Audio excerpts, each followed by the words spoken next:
अस्सलाम वालेकुम जी। आज का टॉपिक हम देखेंगे तीन चीजों के बारे में। Gain of negative voltage feedback amplifier, तो फिर देखेंगे ऐसे एम्पलीफायर की इनपुट रेजिस्टेंस क्या बढ़ जाती है और आउटपुट इम्पीडेंस क्या कम हो जाती है। इस चीज का मैथमेटिकल प्रूफ देखेंगे और गेन भी के बारे में भी देखेंगे कि भाई गेन का क्या होता है। तो इसमें कुछ टर्म्स आएंगी, open loop gain, close loop gain, पहले उनको समझेंगे फिर शुरू करेंगे।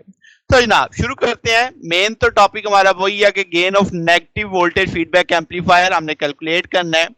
अब आप देखो कि जो एम्पलीफायर और फीडबैक सर्किट है ये एक लूप बनाते हैं। अगर मैं कहूं कि ये लूप ओपन है, इसका मतलब आपने फीडबैक सर्किट को नहीं जोड़ा किसके साथ, इनपुट के साथ। तो ऐसे एम्पलीफायर का जो गेन होगा उसे ओपन लूप गेन कहेंगे, यानी फीडबैक सर्किट वापस इनपुट तक नहीं आया तो ऐसा सर्किट क्या होगा, ओपन लूप गेन कहलाएगा। ऐसे सर्किट का जो गेन होगा और उसे हम ए वी से जाहिर करेंगे। मगर अगर लूप क्लोज हुआ, मतलब फीडबैक सर्किट को कनेक्ट कर दिया इनपुट के साथ, तो हम कहेंगे कि अब जो आपका गेन होगा एवीएफ कहलाएगा, वो क्लोज लूप गेन होगा। और जैसे मैंने लिखा है कि गेन डिक्रीजेस, यही तो आज साबित करना है, प्रूव करना है कि वाकई गेन कम हो जाता है।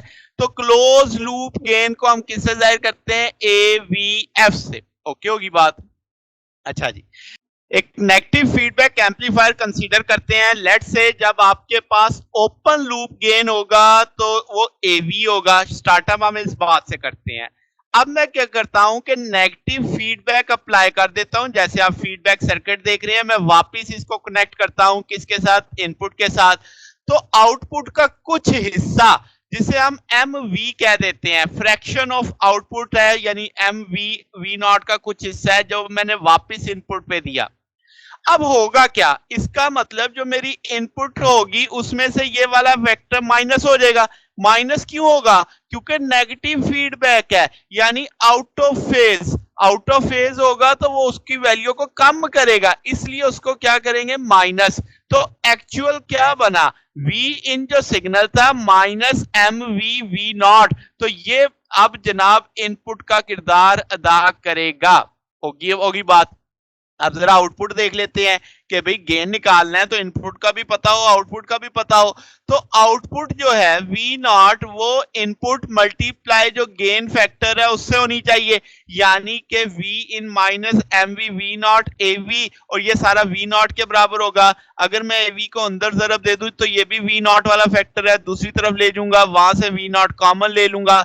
अब ये फैक्टर अरेंज करूंगा, क्योंकि गेन का फार्मूला होता है आउटपुट ओवर इनपुट। तो V naught over V in आ जाएगा, A V over one plus M V A V आ जाएगा। तो इस सारे को मैं ए वी एफ लिखूंगा क्योंकि क्लोज लूप गेन है। तो ए वी एफ बराबर आ जाएगा A V divided by one plus M V A V. अब हम जानते हैं जब फीडबैक नहीं थी, ओपन लूप गेन था, तो गेन ए वी था। अब ए वी को ये वाला फैक्टर डिवाइड कर रहा है, जो आप छोटा हो जाना चाहिए। तो इसका मतलब जब आपने नेगेटिव फीडबैक अप्लाई की तो ये रिड्यूस हो गया, कम हो गया।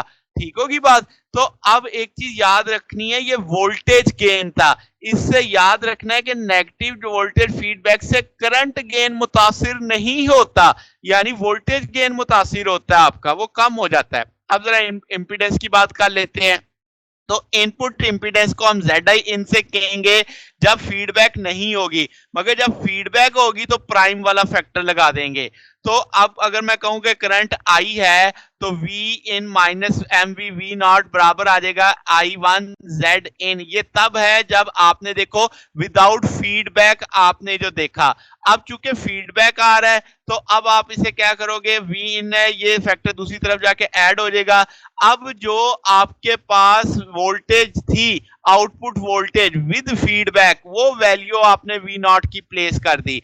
अब ये एम वी ए वी को इकट्ठा कर लिया, तो इसका मल्टीपल और शुरू वाले फैक्टर का मल्टीपल सेम है, जिसे मैंने मैजेंडा कलर में जाहिर कर दिया। ये कॉमन ले लो, तो ये सारे चीज अब आपके पास जो विदाउट फीडबैक आपकी इनपुट थी वो आ जाएगी। तो वो वैल्यू आ गई आपके पास, जिसे हम लिखेंगे आई वन जेड एन। तो जनाब आई वन दूसरी तरफ जाके डिवाइड करेगा तो ये वो इनपुट आ जाएगी, वो इंपीडेंस आ जाएगी जो विद फीडबैक है। तो नेगेटिव फीडबैक है तो Z प्राइम बराबर आ जाएगा Z इन 1 प्लस MV तो इसका मतलब फीडबैक जब आएगी नेगेटिव फीडबैक तो इम्पीडेंस बढ़ जाएगी। कितना बढ़ेगी? 1 प्लस MV क्योंकि MV वाला फैक्टर 1 से तो ग्रेटर ही होगा, तो इसका मतलब काफी ज्यादा आपके पास इम्पीडेंस में इजाफा होने वाला है।